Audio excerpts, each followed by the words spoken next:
ऐसे करो ना विदा।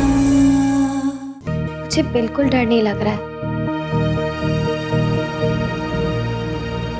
आज हमने जिंदगी और मौत को बहुत करीब से देखा।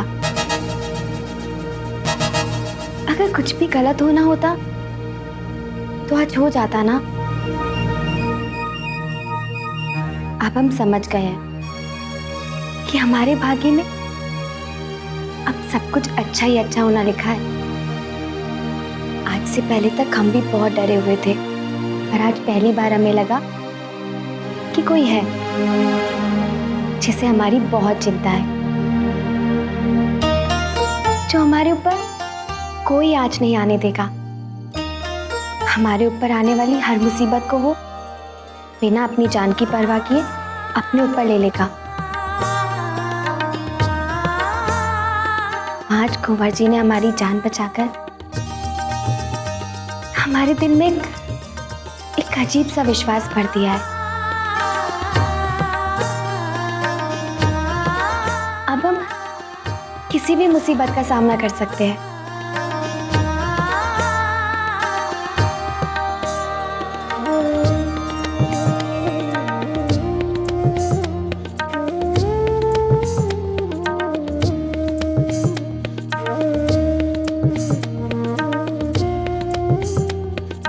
तेरे अंदर ये विश्वास देखकर ना हमें भी विश्वास हो गया बड़े कि हमें अब चिंता करने की जरूरत नहीं है।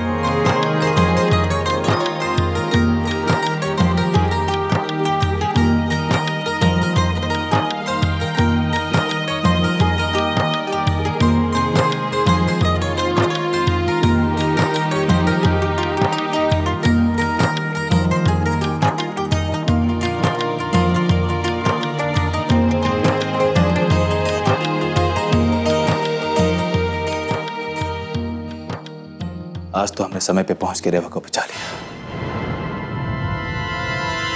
लेकिन हम जानते हैं कि आर्यमन अभी तक शांत नहीं हुआ है। वो चोट खाए हुए सांप की तरह पहले से भी ज्यादा और तेजी से वार करेगा। लेकिन अब हमें इस समस्या को जड़ से समाप्त करना होगा।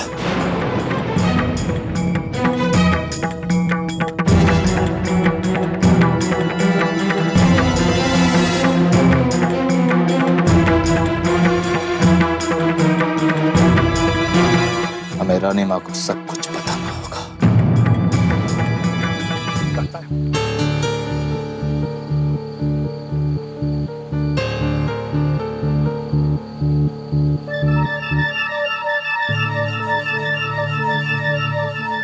आर्यमन, अपनी जान की परवाह किए बिना जिस बहादुरी से तुमने रेवा की जान बचाई, उससे हमारा मस्तक गर्व से और ऊंचा हो गया।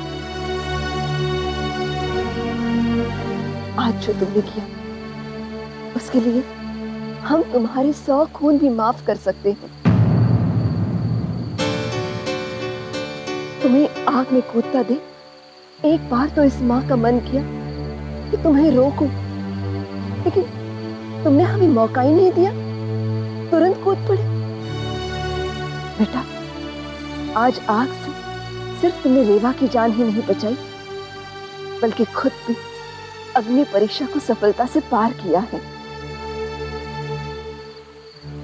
आज जो तुमने किया है उसके लिए हम तुम्हारी सारी गलतियों को भूल चुके हैं।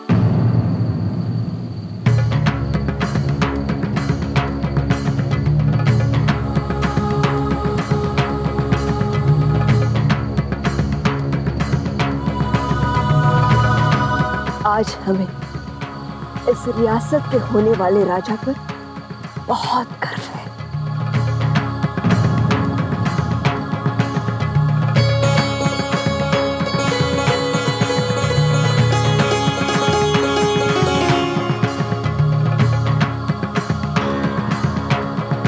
बेशक ये रानी माँ से बात करने का सही समय नहीं, लेकिन हमें जल्द ही कोई अच्छा मौका देखकर उन्हें सब कुछ बताना होगा।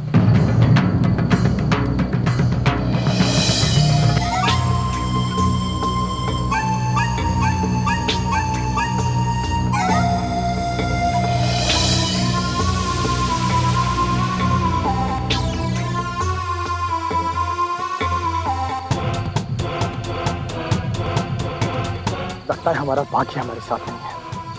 हमें लगता है कि अब हमें उसके रास्ते से हटाने का प्लान भूल कर चुपचाप शादी की तैयारियां करनी चाहिए। हाँ दाई माँ, हमें चुपचाप उस कस्बे वाली लड़की के साथ मंडप में बैठ जाना चाहिए, क्योंकि हम कुछ नहीं कर पाएंगे, कुछ नहीं। आप शादी की तैयारियां कीजिए।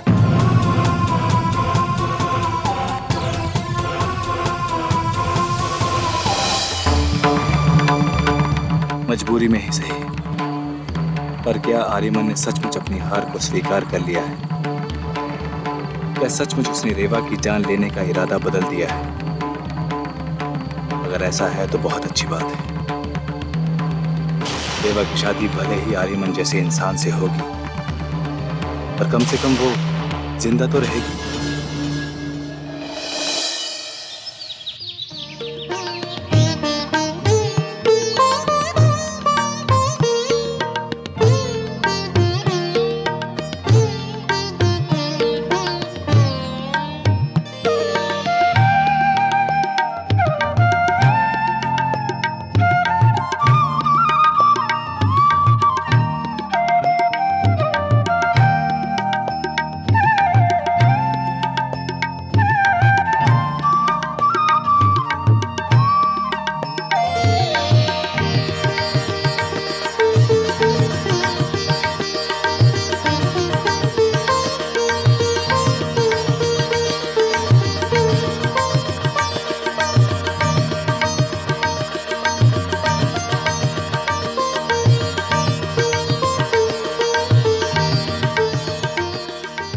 मोड़ी, ये हल्दी नहीं, मायके की यादें हैं जो इस हल्दी के साथ तुझे यहीं छोड़ के जानी होगी, ताकि ससुराल में तुझे हमारी चेहरा याद ना आए, समझी?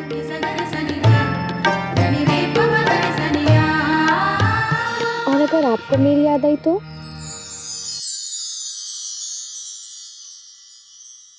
तेरे जाने के बाद तेरी यादों के सहारे ही तो बाकी का जीवन जिएंगे हम।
इतना सुंदर जोड़ा तो राजमहल में भी किसी के नसीब में नहीं हुआ होगा। मोड़ी के तो भाग ही खुल गए। ये देखो सिंगार का सामान, ऐसा लगता है रानी माँ ने अपने हाथों से चुन चुन के भेजा है। हाँ सच में, इसमें कितनी सुंदर साड़ियाँ हैं, कितने सुंदर जेवर है। इसको पहनकर मेरी मुड़ी सच में रानी बन जाएगी, कितनी प्यारी लगेगी।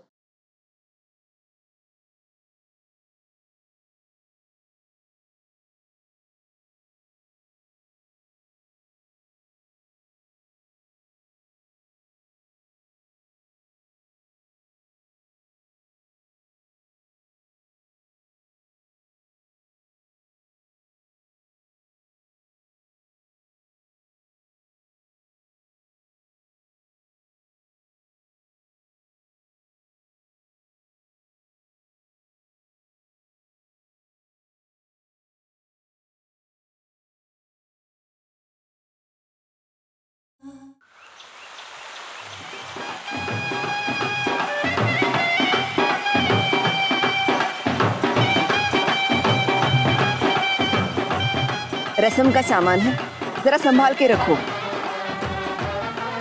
अब ज्योतिका, ये थाल तुम अपने पास ही रखना। जी रानी। अरे यश भैया, आप अब तक तैयार नहीं हुए? चलना नहीं है क्या? आप लोग चलिए, हमें कुछ जरूरी काम है। आप लोग चलिए? ये क्या बात हुई भैया? आपके छोटे भाई की शादी है, किसी अड़ोसी पड़ोसी की नहीं जो आप अपने सारे काम निपटाने के बाद आएंगे। चलिए बैठिए गाड़ी में। बात को समझने की कोशिश करो। हम कुछ नहीं समझना चाहते हैं। देखिए रानी माँ, आप इन्हें कह दीजिए, अगर ये ना आए तो हम भी ना आएंगे।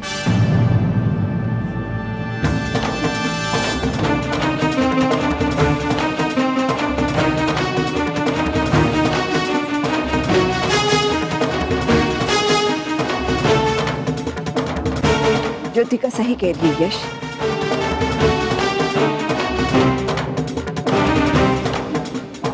तुम्हें हमारे साथ चलना चाहिए।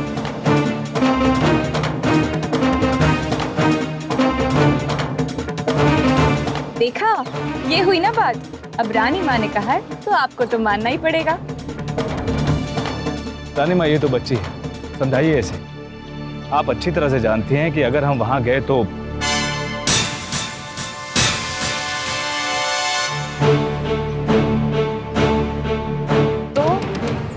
क्या भैया? अगर आप वहां गए तो क्या? यश भैया बताइए, आप बोलते बोलते रुक क्यों गए? रानी माँ, यश भैया हमसे कुछ छिपा रहे हैं क्या?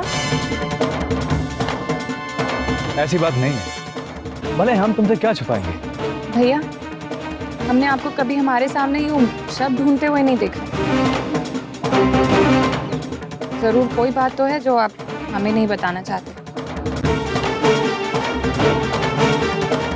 हमने कहा ना, हम नहीं जाएंगे तो नहीं जाएंगे। ठीक है, अगर आप नहीं जाना चाहते तो हम भी यहाँ से नहीं हिलेंगे, हम भी नहीं जाएंगे। आप हमें बात बता दीजिए, वरना